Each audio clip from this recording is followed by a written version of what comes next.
permettez-moi de parler quand même de notre principal adversaire.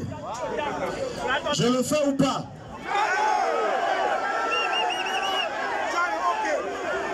Alors, moi je pense que ce n'est pas par hasard qu'ils ont choisi pour thème grandeur et espérance.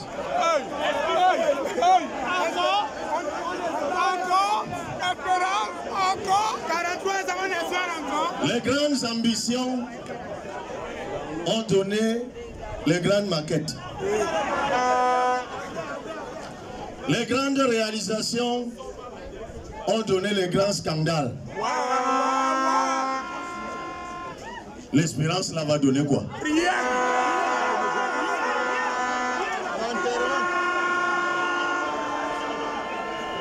L'espérance là ne va rien donner. On ne peut pas promettre l'espérance. On ne peut pas promettre l'espérance à un peuple qu'on a plongé dans la misère. On ne peut pas promettre l'espérance à un peuple qu'on fait souffrir. Un peuple qui se déplace sur les routes que nous connaissons tous. Ici à Douala, on a opéré une femme dans la cour d'un hôpital pour sortir le bébé. Ceux qui ont fait ça promettent quelle espérance?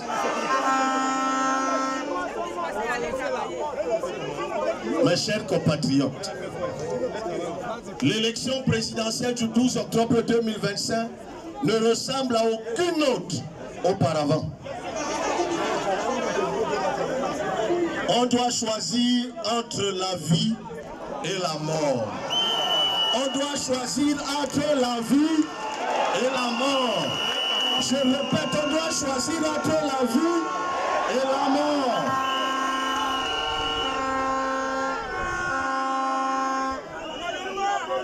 Compatriotes, nous au PCRN, lorsque nous avons lancé notre campagne avec des cotisations, nous vous avons demandé de donner 500 000 francs, 2000, parce que nous savons que vous travaillez dur pour gagner votre argent. Chez ceux que vous avez vus à la télé, ils cotisent 5, 10, 25 millions, alors qu'ils ne sont que des fonctionnaires, directeurs généraux ou ministres. Ils ne sont pas hommes d'affaires. C'est l'argent du détournement, l'argent de la corruption, l'argent du vol. Votez Cabral Libye le 12 octobre 2025. On va chasser ces voleurs.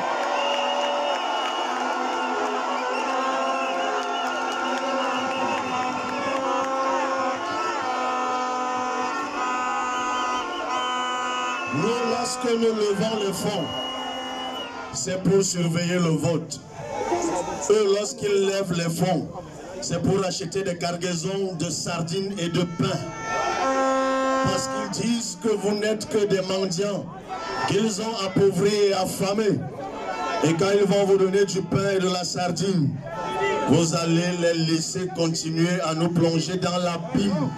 Regardez notre pays, il n'a plus que l'ombre de lui-même. Est-ce qu'on peut laisser ça continuer?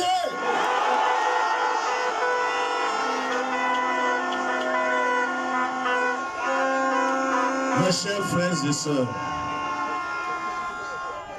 ceux qui parlent des grandes espérances, parlons-en.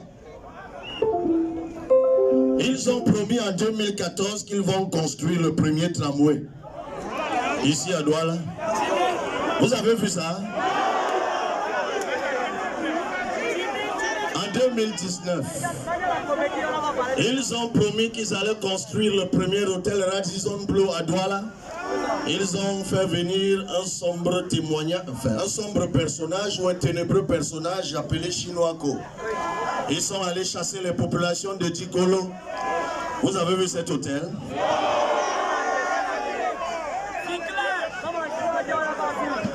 Ils ont promis en 2013 qu'ils vont construire l'usine d'engrais de Ferrostal qui sera alimentée par le gisement d'Etindé. Vous avez vu ça? Ils ont promis en 2015 qu'un consortium norvégien va produire 150 à 300 MW d'électricité à EDEA. C'est où? En 2012, ils ont promis de rénover à hauteur de 153 milliards de francs CFA l'aéroport de Douala. Vous avez vu ça quelque part? En 2015, ils ont promis un projet de 178,5 milliards pour développer la culture des arbres fruitiers. Vous avez vu ça quelque part?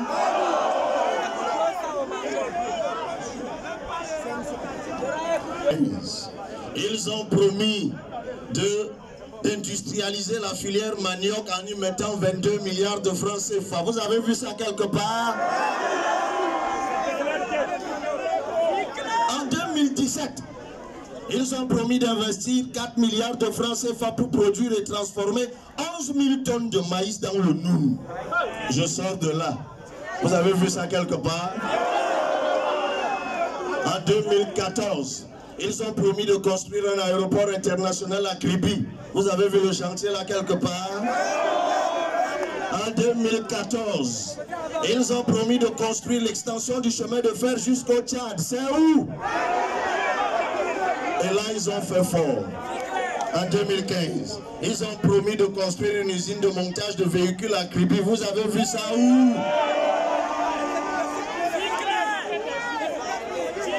En 2019, comme la provocation ne leur dit rien, ils ont promis de mettre en orbite un satellite.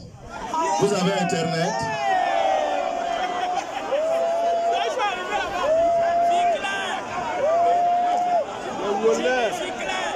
Si vous croyez à ces gens-là, c'est que vous avez un problème.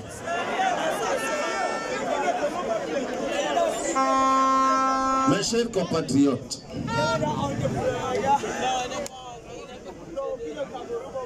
moi, je viens devant vous comme une candidature de travail, comme une candidature du mérite.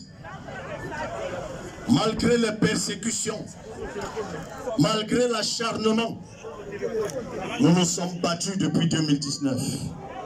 Nous nous sommes battus pour implanter notre parti. Aujourd'hui, ça donne ce résultat. Je veux entendre du bruit.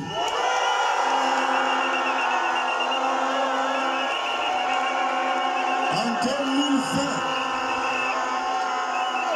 vous nous avez fait confiance. En 2020, vous nous avez fait confiance. Vous nous avez envoyés à l'Assemblée nationale. Nous n'y sommes que 5 sur 180. Nous avons placé notre mandat sous le signe de l'épuisement au travail. Lorsque les enseignants ont lancé le mouvement OTS, qui était à leur côté? Le PCRR. Lorsqu'on a détourné l'argent du Covid, qui était aux côtés des Camerounais à l'Assemblée nationale? Lorsqu'on a augmenté les prix du carburant, et là c'est un vol extraordinaire.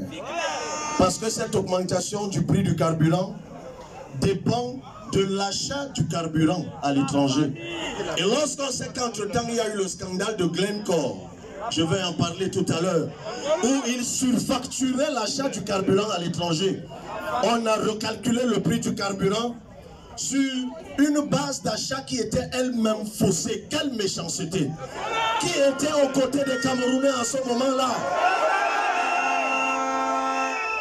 Lorsqu'ils ont signé un contrat minier frauduleux à Kribi, qui était à vos côtés. Nous sommes une candidature de travail. Nous sommes une candidature de travail qui a publié un ouvrage idéologique en